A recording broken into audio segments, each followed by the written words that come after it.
황홀하고 찬란한 광기 어린 창조적 유희. 여기는 한지훈의 고전에서 찾아낸 단단하고 수상한 심리학, 고단수 심리학입니다. 저는 진행자 서정숙입니다. 오늘은 19번째 시간으로 인문학이 우리를 행복하게 해줄 수 있다에 대해서 한지훈 작가님께서 강의해 주시겠습니다. 네, 인문학은 우리를 행복하게 해줄 수 있습니다. 이것은요, 네. 되게 엄중하고 준엄한 질문인데요. 인문학이 어떻게 우리를 행복하게 해줄 수 있냐라고 물어본다면 이렇게 답변하는 사람이 있을 거예요. 아니, 먹고 살기 바빠 죽겠는데 무슨 귀신 신나라 까먹는 얘기냐. 그리고 한번 생각을 해봐라. 인문학이 어떻게 우리를 행복하게 해줄 수 있냐? 그럼 뭐가 행복하게 해줄 수 있습니까? 라고 물어보면 돈이나 물질적인 가치, 그리고 내 신분의 상승이 우리를 행복으로 인도해 줄 수 있지 않냐? 이 멍청한 놈아 라고 말해줄 수도 있을 거예요. 근데 한번 물어봅시다. 열차를 탔어요. 그 열차의 끝이 어딘지 모르고 탔단 말이에요. 그리고 내가 원하지도 않은 열차를 타버렸어요. 네. 그러면 그것은 왜 열심히 하고 있냐고 물어보면 이렇게 말합니다.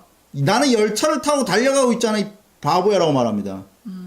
당연히 나는 지금 돈을 벌고 있잖아. 나는 열심히 공부하고 있잖아 라고 말하는데, 그럼 다시 한번 물어볼게요. 그럼 그 종착역에서 당신은 무엇을 얻을 수 있습니까? 라고 하면 말이 흐려져요. 사실은 영원한 허무밖에 없거든요. 네. 인문학은 우리가 잘못 탑승한 열차에서 바로 우리가 열차를 갈아탈 수 있도록, 혹은 열차에서 생각을 할 수 있도록 만들어주는 힘이 있습니다. 즉, 우리가 욕망하는 거에 대해서 날카로운 이성적 질문을 한다는 거죠. 노노나 맹자나 니코마코스 윤리학 같은 책을 한번 읽어보십시오. 얼마나 정말 꼰대 같은 생각들의 연속들이에요. 진짜 한번 읽어보세요. 완전 도덕, 윤리적인 이야기만 해요. 네. 근데요, 그것은 얕게 읽었을 때 나타나는 증상이고요. 한번 한 문장을 놓고요, 가만히 한번 생각해보세요. 깊게. 그럼 거기에 진짜 인간의 길이 있구나라는 것을 느낄 수가 있게 돼요. 네. 인문학은요, 매일매일 내가 원하지 않는 기차에 올라가서 앞으로 달려가고 있지만, 그리고 그렇게 허우적대고 있지만, 그리고 그것이 행복이라고 맹신하고 있지만, 그거에 대해서 정답을 내려주는 사람은 아무도 없잖아요. 인문학은 그거에 대한 정답을 말해줘요. 아. 행복하다는 게 뭔지 아십니까? 행복하다는 것에 대한 정의를 저는 아주 간단하고 심플하게 얘기하는데요. 자기의 감정 제어권을 자기가 가지고 있을 때 나는 행복하다고 생각해요. 네. 한번 생각해 보세요. 자, 연예인이 행복할 것 같아요? 연예인 별로 행복한 직업 아니라고 생각합니다. 이유는 뭐냐면 내 감정을 내려놓고 슬퍼도 웃어야 되고 대중을 위해서 무언가를 해야 되잖아요. 그런데 진짜 중요한 것은요, 그 감정의 제어권이 내가 가지고 있느냐, 그리고 내가 감정의 균형 상태를 계속 유지할 수 있느냐의 차원에서 행복은 결정된다고 생각합니다. 자, 인문학을 모르고 노력을 한다면 그것은 굉장히 불안감을 같이 가지고 가는 것과 비슷합니다. 인문학에 관심을 가져야 합니다. 한번 얘기해보죠. 전 남자죠. 네. 남자인데 당연히 젊고 멋진 여자를 보면 그녀의 속살을 보고 싶다는 생각을 할까요, 안 할까요? 가끔은 하겠죠. 안 한다면 이상한 거 아닐까요? 그렇죠. 그렇다면 그 속살을 보고 싶다라는 이 1차적인 것, 그리고 원초적인 것, 형이하학적인 마음은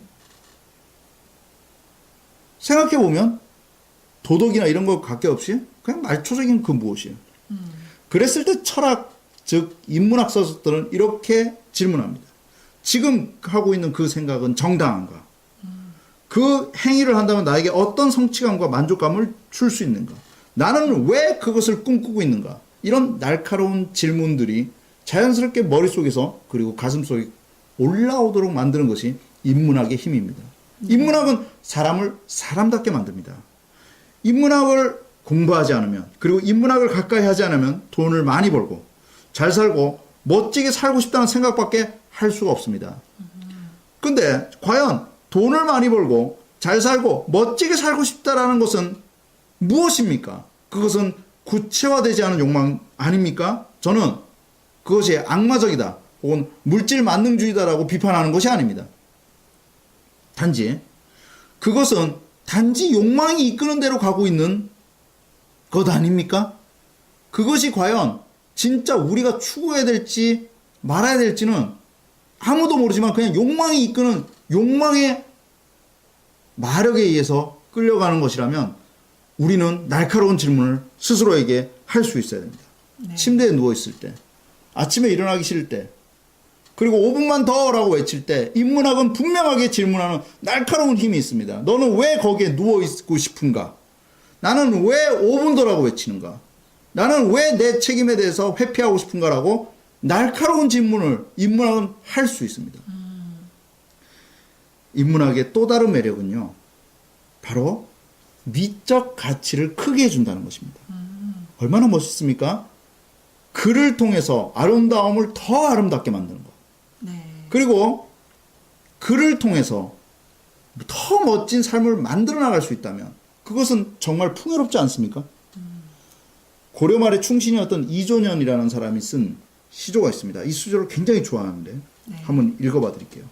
이화의 월백하고 은하니 삼경인제 일지춘심 자귀야 알려마는 다정도 병인 향하여 잠 못 들어하노라.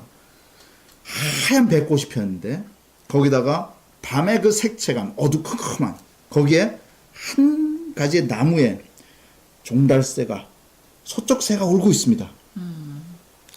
이 봄날의 애상감 이거를 어떻게 영상으로 표현할 수 있을 것이며 이것을 어떻게 사진으로 표현할 수 있겠습니까? 이것은 바로 글이 주는 묘미이며 인문학이 인간을 향한 깊이 있는 글로 전달하는 힘입니다. 또 다른 작품을 보면 셰익스피어의 햄릿입니다. 독백 부분 워낙 유명한 부분이기 때문에 읽어드리겠습니다. 사느냐 죽느냐 이것이 문제로다. 가혹한 운명의 돌파를 메워 화살을 맞아도 참고 사는 것이 장한 일인가? 아니면 고통의 바다에서 무기를 들고 싸우다 죽는 것이 옳은 일인가? 죽는 것 그저 잠자는 것 그뿐 아닌가? 잠이 들면 마음의 상심도 육신이 물려받는 수천 가지 타고난 고통으로 끝나는 법. 그것이 바로 모두가 바라마지 않는 마무리 아니던가? 죽는 것, 잠자는 것. 하지만 잠이 들면 꿈을 꿀 수도 있는 법. 그것이 바로 걸림돌이다. 우리가 이승의 고통을 버리고 죽음이란 잠을 잘 때 어떤 꿈이 찾아올지 모르니 주저할 수밖에. 이 햄릿의 이 독백 부분, 이 부분. 그렇습니다. 한국어로 번역해놨는데도 죽음과 삶이라는 이 대조적인 맛이 기가 막히죠. 인문학의 미학을 제가 어떻게 이 한 편의 동영상에서 만들어낼 수 있겠습니까? 그거 아십니까, 서정숙 씨? 우리 시대는요, 마음껏 책을 읽을 수 있는 권리가 있는 시대예요. 네. 혹시 아세요? 300년 전으로 돌아가 볼까요? 300년 전에 우리가 지금 쉽게 읽을 수 있는 이 책을 여성, 노동자, 가난한 자, 농민 이런 사람들은 읽을 수가 없어요.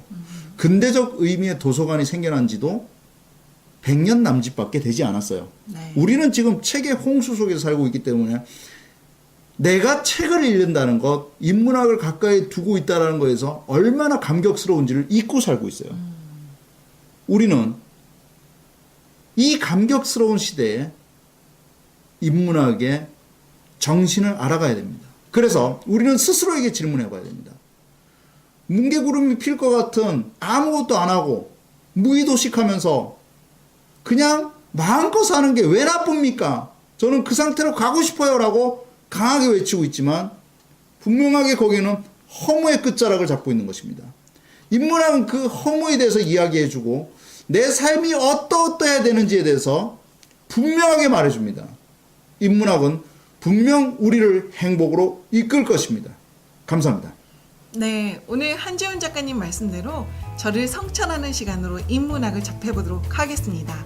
여기는 한지훈의 고단수 심리학, 저는 서정숙. 네, 저는 작가 한진이었습니다. 감사합니다.